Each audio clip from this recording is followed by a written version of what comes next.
Iran इस वक्त अपने सबसे नाजुक दौर से गुजर रहा है। देश के भीतर बड़े पैमाने पर सरकार विरोधी प्रदर्शन भी देखे गए। सुरक्षा बलों के भीतर असंतोष की खबरें सामने आ रही हैं और सत्ता पक्ष पर दबाव लगातार बढ़ता जा रहा है। ऐसे हालात में ईरान के supreme leader Ayatollah Ali Khamenei ने एक बड़ा और चौंकाने वाला फैसला लिया है। आंतरिक हालात से निपटने की पूरी जिम्मेदारी अब सीधे तौर पर इस्लामिक रिवॉल्यूशनरी गार्ड कॉर्प्स यानी IRGC को सौंप दी गई है। इसके साथ ही ईरान ने अपनी रहस्यमयी अंडरग्राउंड मिसाइल सिटी को पूरी तरह एक्टिव कर दिया है। इसलिए क्योंकि अमेरिका से टकराव अब गहराता जा रहा है। मिडिल ईस्ट से आने वाली खबरों में साफ तौर पर इस बात का अंदाजा लगाया जा रहा है कि अमेरिका किसी भी वक्त ईरान पर हमला कर सकता है।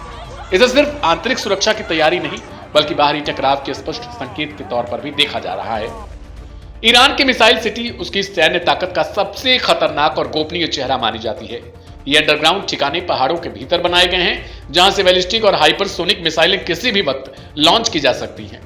साल 2026 के तनावपूर्ण हालात में इन ठिकानों को एक्टिव करना सिर्फ एक सैन्य अभ्यास नहीं बल्कि अमेरिका, इसराइल और पश्चिम एशिया के देशों के लिए खुली चेतावनी के तौर पर भी इसे देखा जा रहा।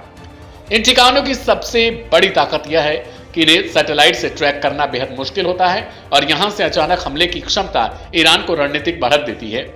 ईरान के सबसे बड़े खतरनाक मिसाइलों में खुर्रम शहर 4 को शीर्ष पर रखा जाता है।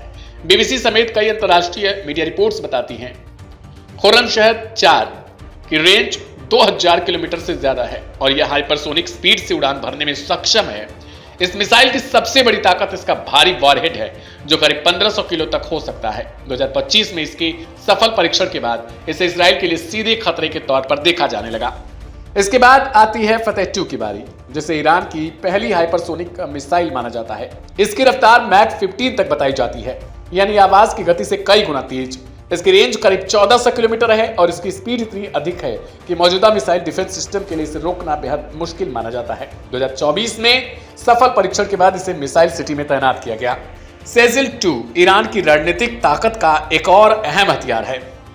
यह 2 stage solid fuel ballistic missile है। इसकी रेंज करीब 2500 किलोमीटर बताई जाती है, जिसकी सबसे बड़ी खासियत यह है कि इसे लॉन्च करने में सिर्फ 2 मिनट का समय लगता है, जिससे दुश्मन को प्रतिक्रिया का मौका ही नहीं मिलता। इसे छिपाना आसान है। इसकी सटीकता भी काफी अधिक मानी जाती है। ईरान की पुरानी लेकिन भरोसेमंद मिसाइल शहाब 3 आज भी उसकी लंबी दूरी की मारक क्षमता की रीढ़ बनी हुई है। इसकी रेंज 1300 से 2000 किलोमीटर के बीच है और यह परमाणु वॉरहेड ले जाने में सक्षम बताई जाती है। 1990 के दशक में तैनात इस मिसाइल को समय समय पर अपग्रेड किया गया है और यह अब भी ईरान की सैन्य रणनीति में अहम भूमिका निभाती है। कम दूरी लेकिन बेहद सटीक हमलों के लिए ईरान के पास जुल्फिकार जैसी मिसाइलें हैं। इसकी रेंज करीब 700 किलोमीटर है और इसे मोबाइल लॉन्चर से दागा जा सकता है। इसे खास तौर पर सऊदी अरब, UAE और क्षेत्र में मौजूद अमेरिकी सैन्य ठिकानों को ध्यान में रखकर तैयार किया गया है। कुल मिलाकर ईरान की मिसाइल सिटी का एक्टिव होना सिर्फ तकनीकी तैयारी नहीं, यह उस संदेश का हिस्सा है जिसमें ईरान यह दिखाना चाहता है कि आंतरिक दबाव के बीच उसकी सैन्य ताकत कमजोर नहीं। सवाल अब यही है, क्या यह शक्ति प्रदर्शन केवल चेतावनी है या किसी बड़े टकराव की एक अहम भूमिका?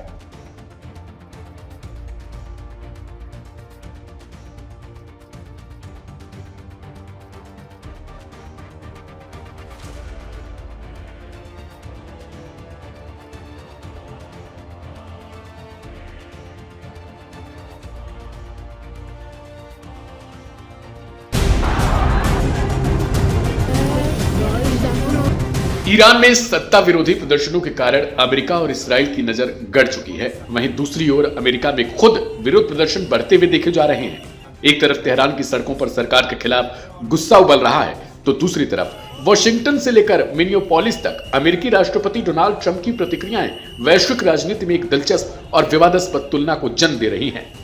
ईरान में जब लोग महंगाई, बेरोजगारी और सत्ता के खिलाफ सड़कों पर उतरते हैं तो ट्रंप खुलकर उनका समर्थन करते हैं। सोशल मीडिया के जरिए वह ईरानी जनता से कहते हैं कि विरोध जारी रखें और अमेरिका की मदद रास्ते में है।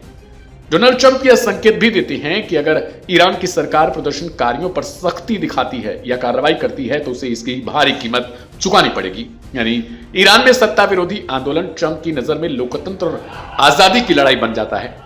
लेकिन यही ट्रंप जब अपने ही देश अमेरिका में विरोध प्रदर्शन देखते हैं तो उनका रुख पूरी तरीके से बदल जाता है। मिनेसोटा के मिनियोपोलिस शहर में एक महिला की मौत के बाद जब लोगों ने आइस एजेंटों के खिलाफ प्रदर्शन शुरू किया तो ट्रंप ने इन प्रदर्शनों को अराजकता करार दिया। आइस एजेंट द्वारा की गई गोलीबारी के विरोध में लोग सड़कों पर उतरे, आइस को हटाओ जैसे नारे लगाए, लेकिन ट्रंप प्रशासन ने एजेंट की कार्रवाई को सही ठहराने की कोशिश की और प्रदर्शनकारियों को कानून व्यवस्था के लिए खतरा बताया। यानी अमेरिका में सत्ता और सुरक्षा एजेंसियों के खिलाफ उठी आवाज ट्रंप के लिए अव्यवस्था बन जाती है। यहीं से ट्रंप के दोहरे पैमाने की बहस शुरू होती है। ईरान में सत्ता को चुनौती देने वाली भीड़ उन्हें लोकतांत्रिक नायक दिखती है, जबकि अमेरिका में सत्ता से सवाल करने वाली भीड़ उन्हें अराजकतावादी लगती है। यह फर्क सिर्फ देशों का नहीं बल्कि सत्ता के प्रति नजरिए का भी है। जो विरोध ट्रंप की विदेश नीति के अनुकूल है वह जायज है, और जो विरोध उनकी घरेलू सत्ता को चुनौती देता हो वह अस्वीकार्य। इस पूरी तस्वीर को रूस के नजरिए से भी अगर देखा जाए तो तुलना और भी साफ हो जाती है। रूस लंबे समय से यह कहता आया है कि अमेरिका लोकतंत्र और विरोध को एक राजनीतिक हथियार की तरह इस्तेमाल करता आया है। मॉस्को का यह भी तर्क रहा कि जहां अमेरिका को सत्ता परिवर्तन चाहिए वहां विरोध को समर्थन दिया जाता है, लेकिन जहां वही विरोध वॉशिंगटन की सत्ता को चुनौती देता है वहां उसे दबाने का नैरेटिव गढ़ा जाने लगता है। रूस के मुताबिक ट्रंप की ईरान नीति इसी सोच की पुष्टि करती है। ईरान में प्रदर्शन अमेरिका के लिए रणनीतिक अवसर है, जबकि अमेरिका में प्रदर्शन सत्ता के लिए खतरा है। रूस यह भी कहता है कि कम से कम यह विरोध को लेकर अपने रुख में खुला और सुसंगत है, भले ही वह सख्त क्यों ना हो। जबकि अमेरिका नैतिकता और लोकतंत्र की बात करते हुए अलग अलग पैमाने अपनाता आया है। यही वजह है कि आज एक ही समय में ईरान, अमेरिका और रूस तीनों देशों में विरोध प्रदर्शन एक बड़े सवाल की ओर भी इशारा करते हैं। सवाल यह नहीं कि लोग सड़कों पर क्यों उतरे, सवाल यह है कि सत्ता किसके हाथ में है और विरोध किसके खिलाफ है। ट्रंप के बयानों और व्यवहार में यही फर्क साफ तौर पर दिखाई देता है। ईरान में सत्ता विरोधी भीड़ ट्रंप के लिए उम्मीद है, अमेरिका में सत्ता विरोधी भीड़ उनके लिए खतरा, और इसी विरोधाभास के बीच रूस इस पूरी स्थिति को पश्चिमी लोकतंत्र की विडंबना के तौर पर भी पेश करता है। यह सिर्फ ईरान या अमेरिका की कहानी नहीं है, बल्कि उस वैश्विक राजनीति की भी तस्वीर है जहां लोकतंत्र का मतलब सिद्धांतों से ज्यादा सत्ता तय करती है। फिलहाल आपको बता दें कि अमेरिका में भी ट्रंप प्रशासन के खिलाफ नारेबाजी चल रही है, वहीं ईरान में भी भीड़ लगातार तोड़फोड़ और सड़कों पर आगजनी कर रही है। लाइव हिंदुस्तान पर रिपोर्ट लगातार जारी है।